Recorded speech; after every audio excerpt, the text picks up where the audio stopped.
ಶಾಸಕರ Australia tour ಅಧ್ಯಯನಕ್ಕ ಇಲ್ಲ ರಣತಂತ್ರಕ್ಕ 2 ದಿನ 2 ತಂಡ 20ಕ್ಕೂ ಹೆಚ್ಚು ಶಾಸಕರು ನಾಯಕತ್ವ ಫೈಟ್ ವಿದೇಶಕ್ಕೆ ಶಿಫ್ಟ್ ಆಯ್ತಾ ಶಾಸಕರ ಟ್ರಿಪ್ ಮೇಲೆ ಹೈಕಮಾಂಡ್ ಕಣ್ಣು ಬಜೆಟ್ ಮಂಡನೆ ಬಳಿಕ ಕುರ್ಚಿ ಕ್ರಾಂತಿ ಫಿಕ್ಸಾ ಇದೇ ಹೊತ್ತಿನ ಕಂಡಿದ್ದು ಕಾಣದ್ದು ನಾನು ಚೈತ್ರ ಹರೀಶ್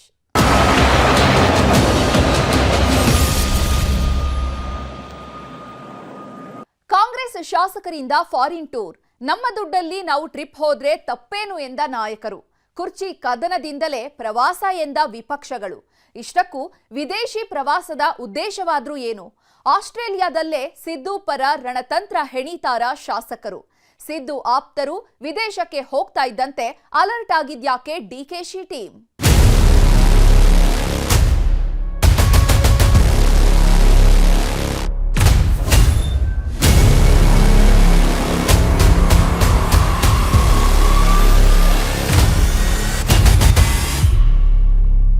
ನಮ್ಮ ಮಾನ್ಯ ಮುಖ್ಯಮಂತ್ರಿಗಳು ಇವತ್ತು ಶೇಕಡವಾರು 50-60 ವರ್ಷದ ಇತಿಹಾಸದಲ್ಲಿ ಯಾವತ್ತೂ ಅವರು ಮಾತು ಕೊಟ್ಟಂತೆ ತಪ್ಪಿಲ್ಲ ಅಂತ ನಾನು ಮೊದಲಿಂದಲೂ ಹೇಳ್ತಾ ಇದ್ದೀನಿ, ಈಗಲೂ ಅದೇ ಹೇಳ್ತೀನಿ.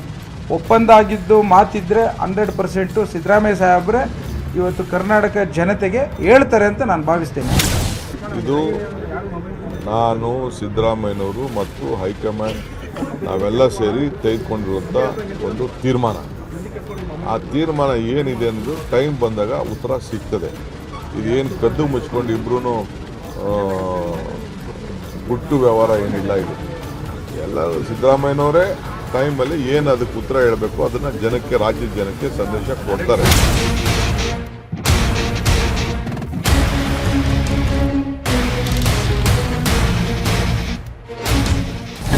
ನನಗೆ ಯಾವ ಟೂರ್ ಬಗ್ಗೆನೂ ನನಗೆ ಗೊತ್ತಿಲ್ಲ. ಅವ್ರವ್ರ ವೈಯಕ್ತಿಕವಾದ ವಿಚಾರಗಳಿದೆಯೋ ಇಲ್ಲ ಯಾರು ಕಳಿಸ್ತಾ ಇದ್ದಾರೋ ಯಾರು ಸ್ಪಾನ್ಸರ್ ಮಾಡ್ತಾ ಇದ್ದಾರೋ ನನಗೇನು ಗೊತ್ತಿಲ್ಲ. ಸೊ ಅದು ಅವರುಂಟು, ಟೂರ್ ಹೋಯ್ತಾ ಇರೋರು ಉಂಟು, ಕಳಿಸ್ತಾ ಇರೋರು ಉಂಟು, ಅವರುಂಟು.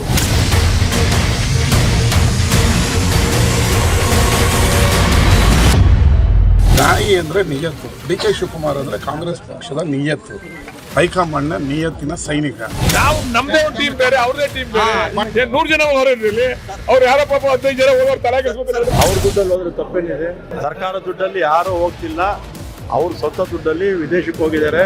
ಈಗ ಸ್ವಂತ ಖರ್ಚಲ್ಲಿ ಅವ್ರ ಸ್ನೇಹಿತರು ಹೋಗ್ತಾರೆ, MLAಗಳೆಲ್ಲ ಕಾಮನ್ ಫ್ರೆಂಡ್ಸ್ ಇರ್ತಾರಲ್ಲ, ತಪ್ಪೇನಿದೆ? ಕೂಡಲೇ ಹೈಕಮಾಂಡ್ ಅವರು ಮಧ್ಯ ಪ್ರವೇಶಿಸಬೇಕು.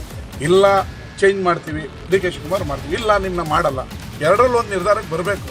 ಬರ್ದೇನೆ ದಿನ ಮಾಡ್ತಿದ್ರೆ ಇದೇ ಥರ ಟೂರ್ಗಳು ಹೋಗ್ತಾ ಇರ್ತಾರೆ, ರೆಸಾರ್ಟ್ಗೂ ಹೋಗ್ತಾ ಇರ್ತಾರೆ, ಇನ್ನೊಂದಕ್ಕೆ ಹೋಗ್ತಾರೆ. ಅದರಿಂದ ಪಕ್ಷಕ್ಕೆ ಹಾನಿ ಆಗುತ್ತೆ ಬಿಟ್ಟರೆ ಬೇರೆ ಏನು. ಆಮೇಲೆ ವಿದೇಶ ಪ್ರವಾಸ ಏನು ಇವತ್ತು ಒಂದೇ ದಿನಕ್ಕೆ ಅರೇಂಜ್ ಮಾಡ್ಕೊಂಡ್ರಲ್ಲ, ಅವರು ಒಂದು 15 ದಿನ ತಿಂಗಳಿಂದಲೇ ಅರೇಂಜ್ ಮಾಡಿರ್ತಾರೆ. ಅವ್ರು ಹೇಳೋದು ಕೆಲವ್ರು ಹೇಳ್ತಾ ಇದ್ರು, ಬೆಳಗಾಂ ಅಧಿವೇಶನ ಸಂದರ್ಭದಲ್ಲೇ ಮಾತಾಡಿದ್ವಿ. ಎಸ್, ಒಂದು ವಿದೇಶಿ ಪ್ರವಾಸ ಈಗ 10 ಹಲವು ಚರ್ಚೆಗಳನ್ನ ಹುಟ್ಟು ಹಾಕಿದೆ. ಯಾಕಾಗಿ ಈ ಪ್ರವಾಸ, ಯಾರಿಗಾಗಿ ಈ ಪ್ರವಾಸ, ಟೂರ್ ಕಳಿಸ್ತಾ ಇರೋದು ಯಾರು, ಸ್ಪಾನ್ಸರ್ ಮಾಡ್ತಾ ಇರೋದು ಯಾರು ಅನ್ನೋ ಪ್ರಶ್ನೆಗಳು ಈಗ ಹುಟ್ಟುಕೊಂಡಿದ್ದು. ಡಿಕೆಶಿ ಬಣದವರು ಪರೋಕ್ಷವಾಗಿ ಟೂರ್ ಅನ್ನ ಟೀಕಿಸ್ತಾ ಇದ್ರೆ, ಸಿದ್ದು ಬಣದವರು ನಮ್ಮ ದುಡ್ಡಲ್ಲಿ ನಾವು ಟ್ರಿಪ್ ಮಾಡಿದ್ರೆ ತಪ್ಪೇನು ಅಂತಿದ್ದಾರೆ.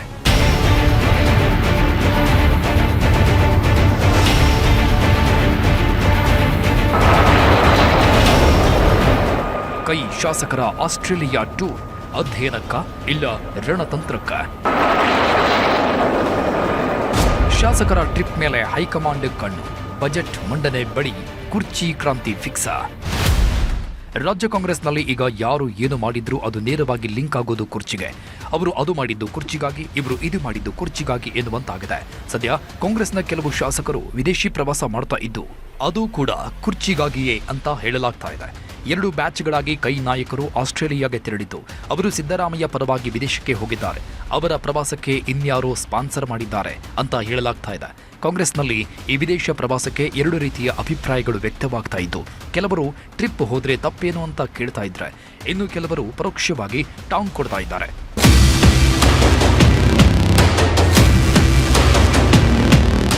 ಮೊದಲ ಹಂತದಲ್ಲಿ 6 ಜನ ಶಾಸಕರು 5 ಮಂದಿ ಎಂಎಲ್ಸಿಗಳು ಫ್ಲೈಟ್ ಹತ್ತಿದ್ರು. ಚಾಮರಾಜನಗರ ಶಾಸಕ ಪುಟ್ಟರಂಗಶೆಟ್ಟಿ, ಸಿರುಗುಪ್ಪ ಶಾಸಕ ನಾಗರಾಜ್, ಸಿಂಧನೂರು ಶಾಸಕ ಹಂಪನಗೌಡ, ಇಂಡಿ ಶಾಸಕ ಯಶವಂತರಾಯಗೌಡ, ಎಚ್ಡಿ ತಮ್ಮಯ್ಯ ಸೇರಿದಂಗೆ 5 ಎಂಎಲ್ಸಿಗಳು ವಿದೇಶಕ್ಕೆ ಹಾರಿದ್ರು. ಇವರೆಲ್ಲ ಇಷ್ಟು ದಿನ ಯಾವುದೇ ಬಣದಲ್ಲಿ ಗುರುತಿಸಿಕೊಂಡಿರಲಿಲ್ಲ. ಹಾಗಾಗಿ ಇವರನ್ನ ತಮ್ಮನ್ನ ಸೆಳೆದುಕೊಳ್ಳೋಕೆ ಈ ಪ್ರವಾಸ ಅಂತ ಹೇಳಲಾಗ್ತಾ ಇದೆ. ಇವರೆಲ್ಲರಿಗೂ ಸ್ಪಾನ್ಸರ್ ಮಾಡಿ ವಿದೇಶಕ್ಕೆ ಕರೆದುಕೊಂಡು ಹೋಗಲಾಗ್ತಾ ಇದೆ ಅನ್ನೋ ಮಾತುಗಳಿವೆ. ಆದರೆ ಟೂರ್ ಹೋದ ಶಾಸಕರು ಮಾತ್ರ ನಮ್ಮ ದುಡ್ಡು, ನಮ್ಮ ಟೂರು, ನಮ್ಮಿಷ್ಟ ಅಂತಿದ್ದಾರೆ. ಸುಮಾರು 2 ತಿಂಗಳ ಕೆಳಗಡೆನೆ ಫಿಕ್ಸ್ ಆಗಿರೋದು. 2 ತಿಂಗಳ ಕೆಳಗೆ ಫಿಕ್ಸ್ ಆಗಿರೋಂತ. ಹಾಗಾಗಿ ಆ ಪ್ರವಾಸ ಹೊರಟಿರೋದು ನಿಜ. ಇವರು ಟೀಕೆಗೂ ಮತ್ತು ನಾವು ಯಾವುದೇ ಬಣ ಮತ್ತೊಂದು ನಾವು ಕಾಂಗ್ರೆಸ್ಸಿಗರಷ್ಟೇ. ಹಾಗಾಗಿ ಮನುಷ್ಯ ಆದಂತವನು ದೇಶ ಸುತ್ತಬೇಕು, ಕೋಶ ಓದ್ಬೇಕು ಅನ್ನೋ ನಿಟ್ಟಿನಲ್ಲಿ ನಾವು ಹೋಗ್ತಾ ಇದ್ವಿ. ಅದಕ್ಕೆ ಬಿಟ್ರೆ ಇದಕ್ಕೇನು ವಿಶೇಷವಾಗಿ ನನಗೆ ಪಕ್ಕಾ ಮಾಹಿತಿ ಇಲ್ಲ. ನನಗೆ ಗೊತ್ತಿರೋ ಪ್ರಕಾರ 20 ಶಾಸಕರ ಮೇಲೆ ಹೋಗ್ತಾರೆ. ಈಗ ಆಸ್ಟ್ರೇಲಿಯಾ, ನ್ಯೂಜಿಲೆಂಡ್. ಎಷ್ಟು ದಿನದ ಪ್ರವಾಸ ಸರ್ ಇದು? ಬಹುತೇಕವಾಗಿ ನಾವು ಮಾರ್ಚ್ 3ಕ್ಕೆ ರಿಟರ್ನ್. ವೈಯಕ್ತಿಕ ಪ್ರವಾಸನಾ ಸರ್? ವೈಯಕ್ತಿಕ ಪ್ರವಾಸ. ಟೂರ್ ಹೋದ ನಾಯಕರೆಲ್ಲ ಇದು ವೈಯಕ್ತಿಕ ಪ್ರವಾಸ, ನಮ್ಮ ದುಡ್ಡಲ್ಲಿ ನಮ್ಮ ಕುಟುಂಬ ಸಮೇತ ಹೋಗ್ತಾ ಇದ್ದೀವಿ ಅಂತ ಹೇಳ್ತಾ ಇದ್ದಾರೆ. ಆದರೆ ಫ್ಯಾಮಿಲಿ ಜೊತೆ ಹೋಗೋರು ಸಪರೇಟ್ ಆಗಿ ಹೋಗದೆ ಗುಂಪು ಗುಂಪುಗಳಾಗಿ ಹೋಗ್ತಾ ಇರೋದು ಯಾಕೆ ಅನ್ನೋ ಪ್ರಶ್ನೆಗಳು ಹುಟ್ಕೊಂಡಿವೆ. ಇದು ಸಿದ್ದರಾಮಯ್ಯ ಪ್ಲಾನ್. ಸಿದ್ದರಾಮಯ್ಯ ಆಪ್ತರು ಸ್ಪಾನ್ಸರ್ ಮಾಡಿರೋ ಟ್ರಿಪ್. ತಟಸ್ಥ ಶಾಸಕರನ್ನ ತಮ್ಮತ್ತ ಸೆಳೆದುಕೊಳ್ಳೋದಕ್ಕೆ ವಿದೇಶಿ ಪ್ರವಾಸದ ಪ್ಯಾಕೇಜ್ ಕೊಟ್ಟಿದ್ದಾರೆ ಅನ್ನೋ ಮಾತುಗಳು ಕೇಳಿ ಬರ್ತಾ ಇವೆ.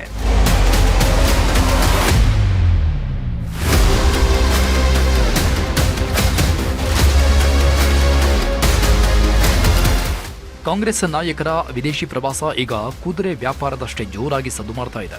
ಈಗ ಹೋಗ್ತಾ ಇರೋದೆಲ್ಲ ಸಿದ್ದರಾಮಯ್ಯ ಬಣದಲ್ಲಿ ಗುರುತಿಸಿಕೊಂಡವರು.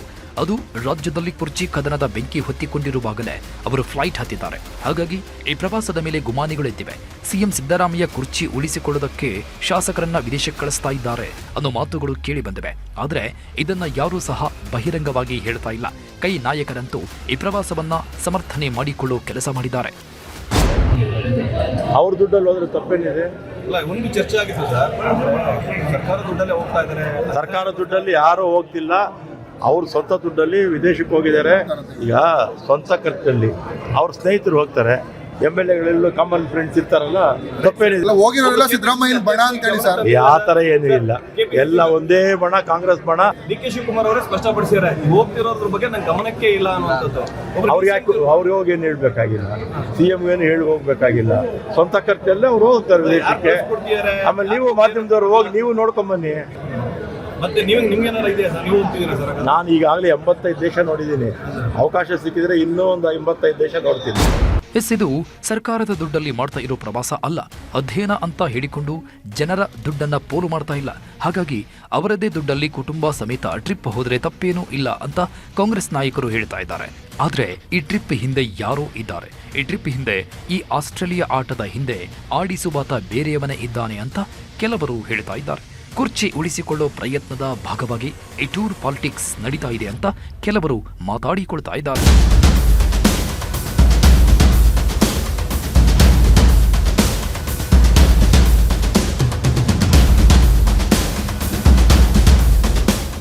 ರಾಜ್ಯದಲ್ಲಿ ಸಿಎಂ ಕುರ್ಚಿ ಸಂಘರ್ಷ ಯಾವ ಹಂತಕ್ಕೆ ಹೋಗಿದೆ ಅನ್ನೋದು ಎಲ್ಲರಿಗೂ ಗೊತ್ತಾಗಿದೆ. 2 ಬಣಗಳು, ಹಲವು ಮೀಟಿಂಗ್ಗಳು, ಡಿನ್ನರ್, ಬ್ರೇಕ್ಫಾಸ್ಟ್, ಲಂಚ್ ಪಾಲಿಟಿಕ್ಸ್ ಸಹ ಆಗಿದೆ. ಶಾಸಕರ ಬಲ ಹೆಚ್ಚಿಸಿಕೊಳ್ಳೋ ಪ್ರಯತ್ನಗಳು ನಡೆದಿವೆ. ಇದನ್ನೆಲ್ಲ ನೋಡಿದ ಹೈಕಮಾಂಡ್ ಸಿದ್ದರಾಮಯ್ಯ ಮತ್ತು DK ಶಿವಕುಮಾರ್ ನಡುವೆ ಸಂಧಾನಕ್ಕೆ ಪ್ರಯತ್ನ ಮಾಡಿತ್ತು. ಇಬ್ಬರ ಮನೆಯಲ್ಲೂ ಬ್ರೇಕ್ಫಾಸ್ಟ್ ಮೀಟಿಂಗ್ ಅರೇಂಜ್ ಮಾಡಿಸಿತ್ತು. ಆಗ ಒಬ್ಬರ ಮನೆಗೆ ಮತ್ತೊಬ್ಬರು ಹೋಗಿ ಬ್ರೇಕ್ಫಾಸ್ಟ್ ಮಾಡಿ ಬಂದಿದ್ದೇ ಆಯಿತು. ಆದರೆ ಸಮಸ್ಯೆ ಮಾತ್ರ ಬಗೆಹರಿಯಲಿಲ್ಲ. ಈಗಲೂ DK ಬಣದವರು ಕೊಟ್ಟ ಮಾತನ್ನು ನೆನಪಿಸ್ತಾನೇ ಇದ್ದಾರೆ. ಸಿದ್ದು ಬಣದವರು ಹೈಕಮಾಂಡ್ ತೀರ್ಮಾನ ಮಾಡಿ ಆಗಿದೆ. ಸಿದ್ದು 5 ವರ್ಷ CM ಅಂತ ಹೇಳಿಕೊಂಡು ಓಡಾಡ್ತಾ ಇದ್ದಾರೆ.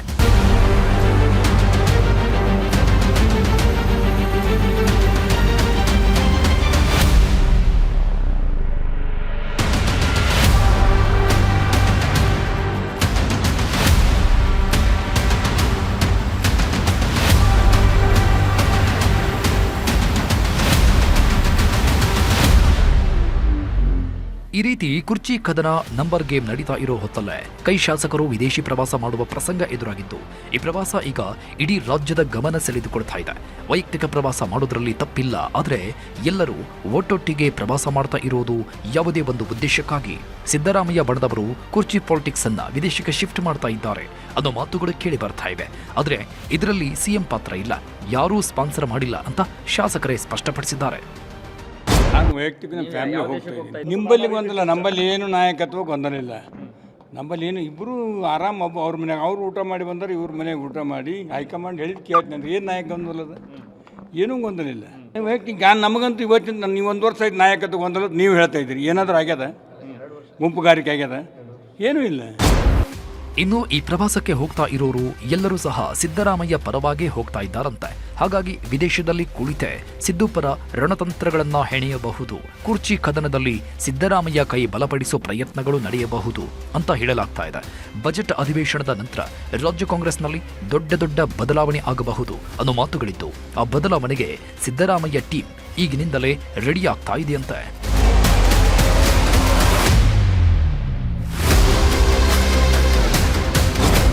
ವಿದೇಶಕ್ಕೆ ಹೋಗ್ತಾ ಇರೋ ಶಾಸಕರು ಅದಕ್ಕೆ ಸ್ಪಷ್ಟನೆಯನ್ನೂ ಕೊಟ್ಟಿದ್ದಾರೆ. ಸ್ವಂತ ಖರ್ಚಿನಲ್ಲಿ ವಿದೇಶ ಪ್ರವಾಸ ಮಾಡ್ತಾ ಇದ್ದೇವೆ. ಕುರ್ಚಿ ಕದನಕ್ಕೂ ನಮ್ಮ ಪ್ರವಾಸಕ್ಕೂ ಸಂಬಂಧವೇ ಇಲ್ಲ. ವೈಯಕ್ತಿಕ ಟೂರ್ಗಳು ಆಗಾಗ ಆಗ್ತಾನೆ ಇರುತ್ತೆ. ವೈಯಕ್ತಿಕ ಪ್ರವಾಸ ಆಗಿರೋದ್ರಿಂದ ಹೈಕಮಾಂಡ್ ಅನುಮತಿಯೂ ಬೇಕಾಗಿಲ್ಲ. ನಮ್ಮ ಪ್ರವಾಸದ ಬಗ್ಗೆ ಎಲ್ಲರಿಗೂ ಗೊತ್ತಿದೆ. ಬಜೆಟ್ನಲ್ಲಿ ಏನು ಬೇಕು ಅಂತ ಸಿಎಂಗೆ ಹೇಳಿದ್ದೇವೆ. ವಿದೇಶಿ ಪ್ರವಾಸಕ್ಕೆ ಯಾರೂ ಸಹ ಫಂಡಿಂಗ್ ಮಾಡಿಲ್ಲ. ಕುರ್ಚಿ ಫೈಟ್ನಲ್ಲಿ ಸಿಎಂ ನಿರ್ಧಾರವೇ ಅಂತಿಮ. ವಿದೇಶ ಪ್ರವಾಸಕ್ಕೂ ಸಿಎಂ ಡಿಸಿಎಂಗೂ ಸಂಬಂಧವೇ ಇಲ್ಲ ಅಂತ ಶಾಸಕರು ಹೇಳ್ತಾ ಇದ್ದಾರೆ.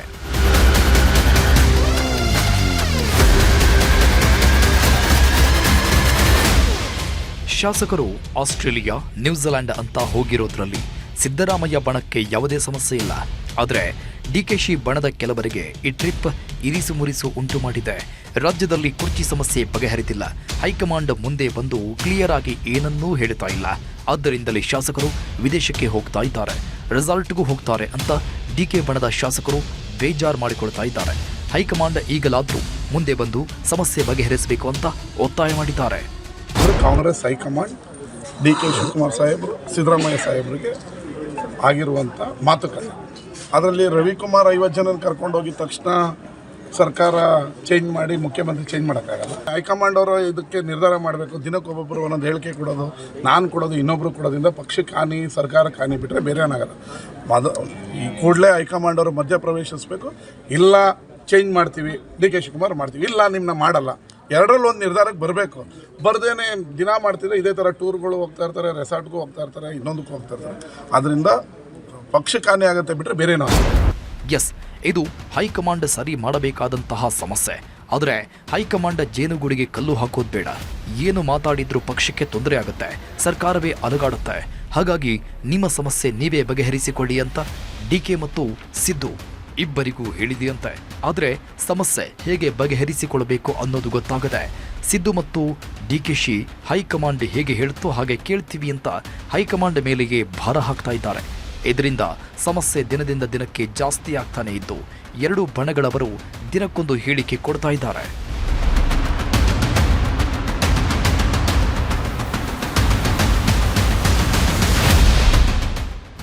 ಇತ್ತೀಚೆಗಷ್ಟೇ ಯತೀಂದ್ರ ಸಿದ್ದರಾಮಯ್ಯ ಅಪ್ಪನೇ 5 ವರ್ಷ ಸಿಎಂ ಆಗಿರ್ತಾರೆ, ಹೈಕಮಾಂಡ್ ಉದ್ದೇಶ ಅದೇ ಅಂತ ಹೇಳಿದ್ರು. ಅವರು ಹೇಳಿಕೆ ಕೊಟ್ಟ ನಂತರ ಡಿಕೆ ಟೀಮ್ನವರು ರೊಚ್ಚಿಗೆದ್ದಿದ್ರು. ಈಗಲೂ ಡಿಕೆಶಿ ಟೀಮ್ ಡಿಕೆಶಿ ಸಿಎಂ ಆಗುವ ಸಮಯ ಹತ್ತಿರ ಬಂದಿದೆ, ಎಲ್ಲದಕ್ಕೂ ಒಂದು ಅಂತ್ಯ ಸಿಗುತ್ತೆ ಅಂತ ಹೇಳ್ತಾ ಇದ್ದು, ಇದರ ನಡುವೆ ಸಿದ್ದು ಟೀಮ್ ವಿದೇಶಿ ಪ್ರವಾಸಕ್ಕೆ ಹೊರಟಿದ್ದಾರೆ. ಇದರ ಬಗ್ಗೆ ನಾನು ಏನು ಮಾತಾಡಲ್ಲ ಎನ್ನುತ್ತಲೇ ಡಿಸಿಎಂ ಡಿ.ಕೆ. ಶಿವಕುಮಾರ್ ಸಿದ್ದು ಟೀಮ್ಗೆ ಟಾಂಗ್ ಕೊಟ್ಟಿದ್ದಾರೆ. ನನಗೆ ಯಾವ ಟೂರ್ ಬಗ್ಗೆನೂ ನನಗೆ ಗೊತ್ತಿಲ್ಲ. ಅವ್ರವ್ರ ವೈಯಕ್ತಿಕವಾದ ವಿಚಾರಗಳಿದೆಯೋ ಇಲ್ಲ ಯಾರನ್ನಾರು ಕಳಿಸ್ತಾ ಇದ್ದಾರೋ, ಯಾರು ಸ್ಪಾನ್ಸರ್ ಮಾಡ್ತಾ ಇದ್ದಾರೋ ನನಗೇನು ಗೊತ್ತಿಲ್ಲ. ಸೊ ಅದು ಅವ್ರುಂಟು, ಟೂರ್ ಹೋಯ್ತಾ ಇರೋರು ಉಂಟು, ಕಳಿಸ್ತಾ ಇರೋರು ಉಂಟು, ಅವರುಂಟು. ನಾನು ಪಕ್ಷದ ಅಧ್ಯಕ್ಷನಾಗಿ ನಾನು ಇದಕ್ಕೆ ನನಗೆ ಗೊತ್ತಿಲ್ಲ, ನಾನು ಇದಕ್ಕೆ ಇಂಟರ್ಫಿಯರ್ ಆಗಿ ತಯಾರಿಲ್ಲ. ನನಗೆ ಏನು ಗೊತ್ತಿಲ್ಲ, ಯಾವ ಟೂರ್ ಬಗ್ಗೆಯೂ ಗೊತ್ತಿಲ್ಲ, ನಾನು ಇದರಲ್ಲಿ ಇಂಟರ್ಫಿಯರ್ ಆಗಲ್ಲ ಎನ್ನುತ್ತಲೇ ಅವರಿಗೆ ಯಾರು ಸ್ಪಾನ್ಸರ್ ಮಾಡ್ತಾ ಇದ್ದಾರೋ, ಯಾರು ಕಳಿಸ್ತಾ ಇದ್ದಾರೋ ಗೊತ್ತಿಲ್ಲ ಅಂತ ಹೇಳಿ ಪರೋಕ್ಷವಾಗಿ ಈ ಟ್ರಿಪ್ಪಿಗೆ ಯಾರೋ ಸ್ಪಾನ್ಸರ್ ಮಾಡಿದ್ದಾರೆ, ಯಾರೋ ಕರೆದುಕೊಂಡು ಹೋಗ್ತಾ ಇದ್ದಾರೆ, ಅದು ಹೋಗ್ತಾ ಇರೋರಿಗೆ ಗೊತ್ತು, ಕರೆದುಕೊಂಡು ಹೋಗ್ತಾ ಇರೋರಿಗೆ ಗೊತ್ತು ಅಂತ ಹೇಳಿದ್ರು. ಅಷ್ಟೇ ಅಲ್ಲ, ಇದೇ ಸಮಯದಲ್ಲಿ ಕುರ್ಚಿ ಬಗ್ಗೆಯೂ ಮಾತಾಡಿದ ಡಿಕೆಶಿ ಅದರ ಬಗ್ಗೆ ಸಿದ್ದರಾಮಯ್ಯನವರೇ ಮಾತಾಡ್ತಾರೆ ಅಂತ ಹೇಳಿದ್ರು.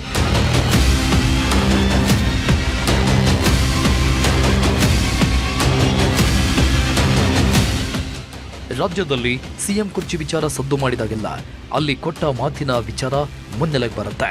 ಸಿದ್ದರಾಮಯ್ಯ ಕುರ್ಚಿ ಬಿಟ್ಟುಕೊಡ್ತೀನಿ ಅಂತ ಮಾತು ಕೊಟ್ಟಿದ್ದಾರೆ. ಆ ಮಾತು ಉಳಿಸಿಕೊಳ್ಳಬೇಕು ಅಂತ ಡಿಕೆಶಿ ಬೆಂಬಲಿಗರು ಹೇಳ್ತಾ ಇದ್ದಾರೆ. ಡಿಕೆಶಿ ಸಹ ನಾವು ಎಲ್ಲಿ ಏನು ಮಾತಾಡಿದ್ದೀವಿ ಅಂತ ನಮಗೆ ಗೊತ್ತು, ಅದರ ಬಗ್ಗೆ ಸೂಕ್ತ ಸಮಯದಲ್ಲಿ ಸಿದ್ದರಾಮಯ್ಯ ಅವರೇ ಉತ್ತರ ಕೊಡ್ತಾರೆ. ನಾವು ತೆಗೆದುಕೊಂಡ ತೀರ್ಮಾನದ ಬಗ್ಗೆ ಟೈಮ್ ಬಂದಾಗ ಗೊತ್ತಾಗುತ್ತೆ ಅಂತ ಹೇಳಿದ್ದಾರೆ. ನಾನು ಮಹದೇವಪ್ಪನಿಗೆ ಉತ್ತರ ಕೊಡೋಕ್ಕೆ ನಾನು ತಯಾರಿಲ್ಲ, ಯಾರಿಗೂ ಉತ್ತರ ಕೊಡೋಕ್ಕೆ ನಾನು ತಯಾರಿಲ್ಲ. ನಾನು ಹಿಂದೆ ಹೇಳಿದ್ದೀನಿ, ಇದು ನಮ್ಮ ನಾಯಕತ್ವದ ವಿಚಾರ. ಸಿದ್ದರಾಮಯ್ಯನವರು ಹೇಳಿದ್ದಾರೆ, ಖರ್ಗೆ ಸಾಹೇಬರು ಹೇಳಿದ್ದಾರೆ. ಇದು ನಾನು, ಸಿದ್ದರಾಮಯ್ಯನವರು ಮತ್ತು ಹೈಕಮಾಂಡ್ ನಾವೆಲ್ಲ ಸೇರಿ ತೆಗೆದುಕೊಂಡಿರುವಂಥ ಒಂದು ತೀರ್ಮಾನ.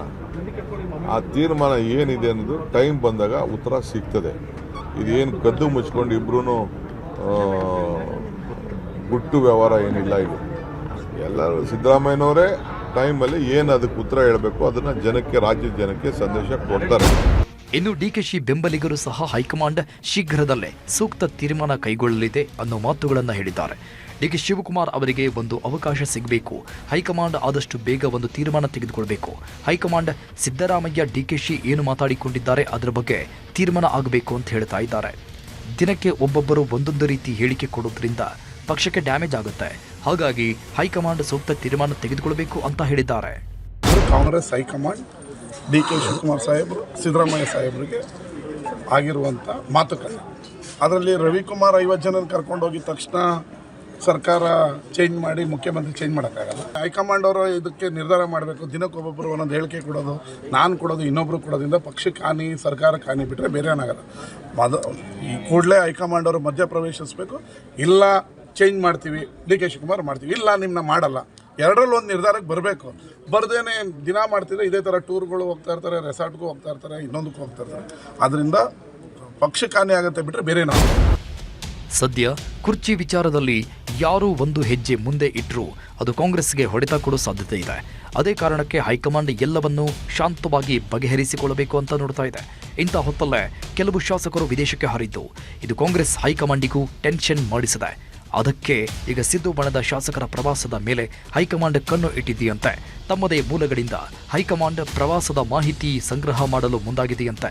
ಮತ್ತೊಂದು ಕಡೆ ಡಿಸಿಎಂ ಡಿಕೆ ಶಿವಕುಮಾರ್ ಟೀಮ್ ಕೂಡ ಅಲರ್ಟ್ ಆಗಿದೆ. ಪಾರ್ಟಿ ನೆಪದಲ್ಲಿ ಒಟ್ಟುಗೂಡಲು ಡಿಕೆ ಟೀಮ್ ಪ್ಲಾನ್ ಮಾಡಿದೆಯಂತೆ. ಅಲ್ಲಿ ನಾಯಕತ್ವ ಬದಲಾವಣೆ ವಿಚಾರದ ಬಗ್ಗೆ ಚರ್ಚೆ ಮಾಡುವ ಸಾಧ್ಯತೆ ಇದೆ. ಆಪ್ತರ ಮೂಲಕ ವಿದೇಶಕ್ಕೆ ಹೊರಟವರ ಮಾಹಿತಿಯನ್ನು ಸಂಗ್ರಹ ಮಾಡ್ತಾ ಇದ್ದಾರಂತೆ. ತಮಗೆ ಸಿಕ್ಕ ಮಾಹಿತಿಯನ್ನ ಹೈಕಮಾಂಡ್ಗೆ ರವಾನೆ ಮಾಡಲು ಡಿಕೆ ಟೀಮ್ ತೀರ್ಮಾನಿಸಿದೆ. ಇತ್ತ ಶಾಸಕರ ಪ್ರವಾಸದಿಂದ ಅಂತರ ಕಾಯ್ದುಕೊಂಡಿರೋ ಸಿಎಂ ಬಜೆಟ್ ಸಭೆಗಳಲ್ಲಿ ಬ್ಯುಸಿಯಾಗಿದ್ದಾರೆ. ರಾಜ್ಯದಲ್ಲಿ ಸಿಎಂ ಕುರ್ಚಿ ಕದನ ಅಂತಿಮ ಹಂತಕ್ಕೆ ಬಂದಂತಿದೆ. ಬಜೆಟ್ ಬಳಿಕ ಕ್ರಾಂತಿ ಫಿಕ್ಸ್ ಅಂತ ಹೇಳಲಾಗ್ತಾ ಇದೆ. ಹಾಗಾಗಿಯೇ ಫಾರಿನ್ ಟೂರು, ರೆಸಾರ್ಟ್ ರಾಜಕೀಯ ಅಂತ ಸಿದ್ದು ಡಿಕೆ ಬಣಗಳು ಆಕ್ಟಿವ್ ಆಗಿದ್ದು ಯಾರು ಯಾವ ಕಡೆ ಹೋಗ್ತಾರೆ, ಯಾವ ಶಾಸಕರು ಯಾರಿಗೆ ಜೈ ಅಂತಾರೆ ಅನ್ನೋ ಕುತೂಹಲ ಹೆಚ್ಚಾಗಿದೆ. ಇದರ ನಡುವೆ ಒಂದಷ್ಟು ಶಾಸಕರು ಪ್ರವಾಸ ಮಾಡ್ತಾ ಇದ್ರೆ ಇನ್ನೊಂದಷ್ಟು ಶಾಸಕರು ರೆಸಾರ್ಟ್ಗೆ ಹೋಗಲು ರೆಡಿಯಾಗಿದ್ದಾರಂತೆ.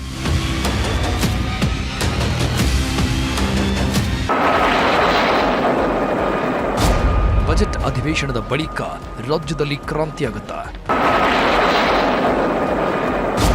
ಕುರ್ಚಿ ಉಳಿಸಿಕೊಳ್ಳಲು ಸಿದ್ದು ಮಾಡಿರೋ ರಣತಂತ್ರಗಳೇನು? ಹೈಕಮಾಂಡಿಗೆ ಕಂಪ್ಲೇಂಟ್ ಕೊಡಲಿದೆಯಾ ಡಿಕೆ ಟೀಮ್? ಸಿದ್ದು ಬಣದ ವಿದೇಶಿ ಪ್ರವಾಸ ಈಗ ಸಾಕಷ್ಟು ಸದ್ದು ಮಾಡ್ತಾ ಇದೆ. ಬಜೆಟ್ಗೆ ದಿನಗಣನೆ ಇರುವಾಗ, ಬಣ ರಾಜಕೀಯ ನಡೀತಾ ಇರುವಾಗ ಸಿದ್ದು ಟೀಮ್ ವಿದೇಶಕ್ಕೆ ಹೋಗ್ತಾ ಇರೋದು ಕುರ್ಚಿ ವಿಚಾರಕ್ಕಾಗಿಯೇ ಅನ್ನೋ ಮಾತುಗಳು ಕೇಳಿ ಬರ್ತಾ ಇವೆ. ಮಂಗಳವಾರ ಶಾಸಕರು, ಪರಿಷತ್ ಸದಸ್ಯರು ಸೇರಿ 11 ಮಂದಿ ಫ್ಲೈಟ್ ಹತ್ತಿದ್ದು, ಇದರ ನಡುವೆ ಪ್ರವಾಸ ಹೋಗುವ ಲಿಸ್ಟ್ನಲ್ಲಿ ಇದ್ದ 2 ಶಾಸಕರು ದಿಢೀರಂತ ಡಿಕೆಶಿಯನ್ನ ಭೇಟಿಯಾಗಿದ್ದು ಆ ಭೇಟಿ ಭಾರೀ ಕುತೂಹಲ ಕೆರಳಿಸಿದೆ. ಈಗ ಟ್ರಿಪ್ ಹೋಗಿರೋರೆಲ್ಲ ಸಿದ್ದರಾಮಯ್ಯ ಬಣ ಅಂತ ಹೇಳಲಾಗ್ತಾ ಇದೆ. ಈ ಟ್ರಿಪ್ ಬಗ್ಗೆ ಬೆಳಗಾವಿ ಅಧಿವೇಶನದಲ್ಲಿ ಡಿಸೈಡ್ ಆಗಿತ್ತಂತೆ. ಆಗಲೇ ಸಿದ್ದು ಪರವಾಗಿ ವಿದೇಶಕ್ಕೆ ಹೋಗೋರು ಯಾರು ಅನ್ನೋದನ್ನ ಲಿಸ್ಟ್ ಮಾಡಿಕೊಳ್ಳಲಾಗಿತ್ತಂತೆ. ಅದರಲ್ಲಿ ಶಾಸಕ ಚಳ್ಳಕೆರೆ ರಘುಮೂರ್ತಿ, ಹೊಸದುರ್ಗ ಗೋವಿಂದಪ್ಪ ಸಹ ಇದ್ರು. ಆದರೆ ಇವರು ವಿದೇಶಕ್ಕೆ ಹಾರೋದು ಬಿಟ್ಟು ಡಿಕೆಶಿಯನ್ನ ಭೇಟಿ ಮಾಡಿದ್ದಾರೆ. ಈಗ ಅವರು ಡಿಕೆಶಿಯನ್ನ ಭೇಟಿ ಮಾಡಿದ್ದು ಭಾರಿ ಕುತೂಹಲಕ್ಕೆ ಕಾರಣವಾಗಿದೆ. ಈ ಇಬ್ಬರು ಶಾಸಕರು ಸಿದ್ದು ಟೀಮ್ ಬಿಟ್ಟು ಡಿಕೆ ಕಡೆ ಸೇರಿಕೊಂಡ್ರಾ ಅನ್ನೋ ಅನುಮಾನಗಳು ಮೂಡ್ತಾ ಇವೆ. ಸದ್ಯ ಸಿಎಂ ಕುರ್ಚಿ ಸಿಗಬೇಕು ಅಂದ್ರೆ ಶಾಸಕರ ಬಲ ಬೇಕು. ಶಾಸಕರ ಬಲ ಇದ್ದ ಕಾರಣದಿಂದಲೇ ಡಿಕೆಶಿಯನ್ನ ಓವರ್ಟೇಕ್ ಮಾಡಿ ಸಿದ್ದರಾಮಯ್ಯ ಸಿಎಂ ಆಗಿದ್ರು. ಈಗಲೂ ಡಿಕೆಶಿ ಸಿಎಂ ಆಗಬೇಕು ಅಂದ್ರೆ ಹೆಚ್ಚಿನ ಶಾಸಕರು ಓಕೆ ಅನ್ಬೇಕು. ಸಿದ್ದರಾಮಯ್ಯ ಹೈಕಮಾಂಡ್ ಮಾತಿಗೂ ಬಗ್ಗದೆ ಕುರ್ಚಿ ಉಳಿಸಿಕೊಳ್ಳಬೇಕು ಅಂದ್ರೆ ಅದಕ್ಕೂ ಶಾಸಕರ ಬಲ ಬೇಕು. ಶಾಸಕರ ಬಲ ಇಲ್ಲದೇ ಇದ್ರೆ ಏನೂ ಮಾಡೋದಕ್ಕಾಗಲ್ಲ. ಅದಕ್ಕೆ ಈಗ ಯಾವ ಬಣದಲ್ಲಿ ಗುರುತಿಸಿಕೊಳ್ಳದ ತಟಸ್ಥ ಶಾಸಕರ ಮೇಲೆ ಸಿದ್ದು ಡಿಕೆ ಕಣ್ಣಿಟ್ಟಿದ್ದು. ಅವರಿಗಾಗಿಯೇ ವಿದೇಶಿ ಪ್ರವಾಸಗಳು, ರೆಸಾರ್ಟ್ ರಾಜಕೀಯಗಳು ನಡೀತಾ ಇದೆಯಂತೆ. ಇದೆಲ್ಲದರ ಹಿನ್ನೆಲೆ ಬಜೆಟ್ ನಂತರ ರಾಜ್ಯ ರಾಜಕೀಯದಲ್ಲಿ ಕ್ರಾಂತಿ ಆಗುವುದು ಫಿಕ್ಸ್ ಅಂತ ಹೇಳಲಾಗ್ತಾ ಇತ್ತು. ಕುರ್ಚಿ ವಿಚಾರದ ಬಗ್ಗೆ ಹೈಕಮಾಂಡ್ ಸಹ ಒಂದು ನಿರ್ಣಯ ತೆಗೆದುಕೊಳ್ಳಲಿದೆ ಅನ್ನೋ ಸುದ್ದಿಗಳು ಓಡಾಡ್ತಾ ಇವೆ. ಅದಕ್ಕೆ ಡಿಕೆ ಬೆಂಬಲಿಗರು ಸಹ ಇನ್ನು ಕೆಲವೇ ದಿನಗಳು ಕಾದು ನೋಡಿ, ನಮಗೆ ಶುಭ ಸುದ್ದಿ ಸಿಗುತ್ತೆ ಅಂತ ಹೊಸ ಡೇಟ್ಗಳನ್ನು ಕೊಡ್ತಾ ಇದ್ದಾರೆ. ಅದಕ್ಕೆ ಏನಾದರೂ ಮಾಡಿ ಕುರ್ಚಿ ಉಳಿಸಿಕೊಳ್ಳಬೇಕು ಅಂತ ತೀರ್ಮಾನಿಸಿರುವ ಸಿದ್ದರಾಮಯ್ಯ 2 ರಣತಂತ್ರಗಳನ್ನು ರೆಡಿ ಮಾಡಿದ್ದಾರಂತೆ. ಕುರ್ಚಿ ಕದನದ ನಡುವೆ ಬಜೆಟ್ ಮೀಟಿಂಗ್ ಅಂತ ಬ್ಯುಸಿಯಾಗಿರೋ ಸಿದ್ದರಾಮಯ್ಯ ಕೆಲವು ರಣತಂತ್ರಗಳನ್ನು ಹೆಣೆದಿದ್ದಾರಂತೆ. ಬಜೆಟ್ ಬಳಿಕ ಸಿಎಂ ಅಸಲಿ ರಾಜಕೀಯ ಆಟ ಶುರು ಮಾಡ್ತಾರೆ ಅಂತ ಹೇಳಲಾಗ್ತಾ ಇದೆ. ಪವರ್ ಶೇರಿಂಗ್ಗೆ ಕೌಂಟರ್ ಕೊಡಲು 2 ಪ್ರಬಲ ಅಸ್ತ್ರ ರೆಡಿ ಮಾಡಿಕೊಂಡಿದ್ದಾರಂತೆ. ಸಿದ್ದರಾಮಯ್ಯರ ಆ 2 ಅಸ್ತ್ರ ಕುರ್ಚಿ ಆಟಕ್ಕೆ ಬ್ರೇಕ್ ಹಾಕಬಹುದು ಅಂತ ಹೇಳಲಾಗ್ತಾ ಇದೆ. ಬಜೆಟ್ ಮಂಡನೆ ಬಳಿಕ ಸಿಎಂ ಸಿದ್ದರಾಮಯ್ಯ ದೆಹಲಿಗೆ ತೆರಳಲಿದ್ದು ಅಲ್ಲೇ ತಮ್ಮ ಅಸ್ತ್ರ ಪ್ರಯೋಗಿಸುತ್ತಾರೆ ಅಂತ ಹೇಳಲಾಗ್ತಾ ಇದೆ. ಬಜೆಟ್ ಅಧಿವೇಶನದ ಬಳಿಕ ದೆಹಲಿ ಪ್ರವಾಸ ಮಾಡಲಿರುವ ಸಿಎಂ ಸಿದ್ದರಾಮಯ್ಯ ರಾಹುಲ್ ಅವರನ್ನ ಭೇಟಿ ಮಾಡಲು ತೀರ್ಮಾನಿಸಿದ್ದಾರಂತೆ. ರಾಹುಲ್ ಲಭ್ಯತೆ ನೋಡಿಕೊಂಡು 4 ದಿನ ದೆಹಲಿಯಲ್ಲೇ ಠಿಕಾಣಿ ಹೂಡಲು ಪ್ಲಾನ್ ಮಾಡಿದ್ದಾರೆ. ಈ ಬಾರಿ ಏನಾದರೂ ಮಾಡಿ ಹೈಕಮಾಂಡ್ ಭೇಟಿಯಾಗಿ ಸಂಪುಟ ಪುನಾರಚನೆಗೆ ಅನುಮತಿ ಪಡೆದುಕೊಳ್ಳಲು ತೀರ್ಮಾನಿಸಿದ್ದಾರೆ. ಕುರ್ಚಿ ಆಟಕ್ಕೆ ಬ್ರೇಕ್ ಹಾಕಲು ಸಂಪುಟ ಪುನರ್ ರಚನೆ ತಂತ್ರ ಮಾಡಿದ್ದಾರಂತೆ. ಅದರ ಜೊತೆಗೆ ಜಾತಿ ಜನಗಣತಿ ಅಂತಿಮ ವರದಿ ಸ್ವೀಕಾರಕ್ಕೆ ತಯಾರಿ ಮಾಡಿಕೊಂಡಿದ್ದಾರಂತೆ. ಸಾಮಾಜಿಕ ಶೈಕ್ಷಣಿಕ ಗಣತಿ ವರದಿ ಬಹಿರಂಗಕ್ಕೆ ಪ್ಲಾನ್ ಮಾಡಿದ್ದಾರಂತೆ. ವರದಿ ಅಂತಿಮ ಆಗ್ತಾ ಇದ್ದಂತೆ ಕ್ಯಾಬಿನೆಟ್ಗೆ ತರಲು ಪ್ಲಾನ್ ಮಾಡಿಕೊಂಡಿದ್ದಾರೆ ಅಂತ ಹೇಳಲಾಗ್ತಾ ಇದೆ. ಒಂದು ವೇಳೆ ಸಿದ್ದರಾಮಯ್ಯ ಕುರ್ಚಿಗೆ ಕಂಟಕ ಬಂದರೆ ಅದರಿಂದ ಅವರನ್ನ ಪಾರು ಮಾಡೋ ಶಕ್ತಿ ಇರೋದು ಅಹಿಂದಾಗೆ ಮಾತ್ರ. ಸದ್ಯ ಜಾತಿ ಗಣತಿ ವರದಿಯಲ್ಲಿ ಅಹಿಂದ ಬಲ ಹೆಚ್ಚು ಅನ್ನೋದು ಗೊತ್ತಾಗಿದೆ. ಅದೇ ಕಾರಣಕ್ಕೆ ಸಿದ್ದರಾಮಯ್ಯ ಜಾತಿ ಗಣತಿ ವರದಿಯನ್ನ ಬಹಿರಂಗ ಮಾಡಲು ತೀರ್ಮಾನಿಸಿದ್ದಾರೆ. ತಮ್ಮನ್ನ ಕೆಳಗೆ ಇಳಿಸಿದ್ರೆ ಕಾಂಗ್ರೆಸ್ ಅಹಿಂದ ವಿರೋಧ ಕಟ್ಟಿಕೊಳ್ಳಬೇಕಾಗುತ್ತೆ ಅನ್ನೋದನ್ನ ಪರೋಕ್ಷವಾಗಿ ಹೇಳಲು ಮುಂದಾಗಿದ್ದಾರೆ. ಆದರೆ ಅದಕ್ಕೂ ಮುನ್ನ ಹೈಕಮಾಂಡ್ಗೆ ಮನವೊಲಿಸಿ ಸಂಪುಟ ವಿಸ್ತರಣೆ ಮಾಡೋ ಪ್ಲಾನ್ ಕೂಡ ಮಾಡಿದ್ದಾರೆ. ಅದು ವರ್ಕೌಟ್ ಆಗಲಿಲ್ಲ ಅಂದ್ರೆ ಸಿದ್ದು ಅಹಿಂದ ಅಸ್ತ್ರ ಪ್ರಯೋಗಿಸಬಹುದು, ಜಾತಿ ಗಣತಿ ವರದಿಯನ್ನ ಬಹಿರಂಗ ಮಾಡಬಹುದು ಅಂತ ಹೇಳಲಾಗ್ತಾ ಇದೆ. ಸರ್ಕಾರಕ್ಕೆ 2 ವರ್ಷ ತುಂಬ್ತಾ ಇದ್ದಂತೆ ಶುರುವಾಗಿರೋ ಅಧಿಕಾರ ಹಂಚಿಕೆ ವಿಚಾರ ತಣ್ಣಗೆ ಆಗ್ತಾ ಇಲ್ಲ. ಇದರ ನಡುವೆ ಡಿಕೆಶಿ ಬಣದವರು ಕೊಟ್ಟ ಮಾತನ್ನ ನೆನಪಿಸೋ ಪ್ರಯತ್ನ ಮಾಡ್ತಾ ಇದ್ದಾರೆ. ಆದರೆ ಸಿದ್ದರಾಮಯ್ಯ ಮಾತ್ರ ಇದುವರೆಗೂ ಕೊಟ್ಟ ಮಾತಿನ ಬಗ್ಗೆ ಎಲ್ಲೂ ಬಾಯ್ಬಿಟ್ಟಿಲ್ಲ. ಆದರೆ ಈಗ ಕೊಟ್ಟ ಮಾತಿನ ಬಗ್ಗೆ ಸಮಯ ಬಂದಾಗ ಸಿದ್ದರಾಮಯ್ಯ ಅವರೇ ಮಾತಾಡ್ತಾರೆ ಅಂತ ಡಿಕೆಶಿ ಹೇಳಿದ್ದು ಇದೇ ಕುರ್ಚಿ ಕದನ ಕ್ಲೈಮ್ಯಾಕ್ಸ್ ಹಂತಕ್ಕೆ ಬಂದಿದೆ ಅನ್ನೋದಕ್ಕೆ ಸಾಕ್ಷಿ ಅಂತ ಕೆಲವರು ವಿಶ್ಲೇಷಣೆ ಮಾಡ್ತಾ ಇದ್ದಾರೆ.